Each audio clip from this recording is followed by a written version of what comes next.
तो बात यह है कि ये जो संतों की वाणी है, मुझे लगता है कि इसके मार्फत हम इस पूरे मानव समाज में अंतर से बदलाव कर सकते हैं।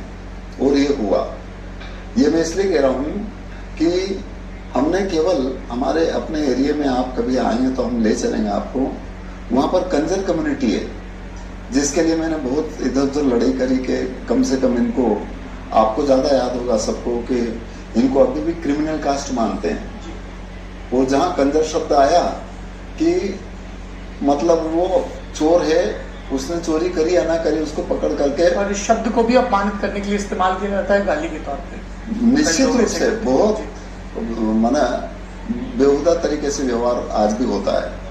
आप और अपन यदि उनके घर पे बैठे रहे और यदि आते हैं तो आप और हमको भी पकड़ लेंगे, वो ये नहीं पूछेंगे कि कौन है। माना वहां जो है वो सबको पकड़ करके और बिना कुछ बंद कर देते, ऐसा भी हो रहा है। मैंने उन कंजरों के बीच में काम किया, उनके इन अपराध और इसके लिए, और वो कुछ नहीं करा। हमने काम केवल ये किया कि उनके डेरों में जाकर के भजन गाए। और उधर ट्राइबल एरिया है जो गुजरात से लगा हुआ, धार है, झाबुआ है, बड़वानी है, सेंधवा है, देवास है, रतलाम है, इनमें उनमें भी, और आदिवासी जो समाज है उसमें वो घर पे शराब बना लेते हैं महुए की। और तो खान पीन का जो व्यवहार है चलता है, वो इन भजनों की वजह से परिवर्तन हुआ। स्वैच्छिक रूप से लोगों ने छोड़ा।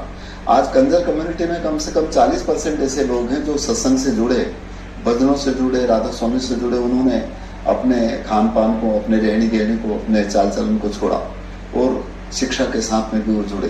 कौन से भजन सुनाते थे आपको, ये हमें सुना सकते हैं? उनको उनके बीच में हम ये सुनाते थे क्योंकि लोगों के मन में कि तो चोर है, इनका ऐसा खान पान है।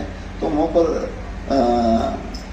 एक भजन है कि जिनको शब्द की चोट लगे उनके जीवन में बदलाव है। और इंसान जन्म से कोई ना तो डाकू होता है, ना चोर होता है, ना हिंदू होता है, ना मुसलमान होता है, परंतु ये तो बाद में जो दायरे लोगों ने मानव समाज में बना लिए इसलिए हो गया। आज अपन ने इतने अलग अलग रंगों के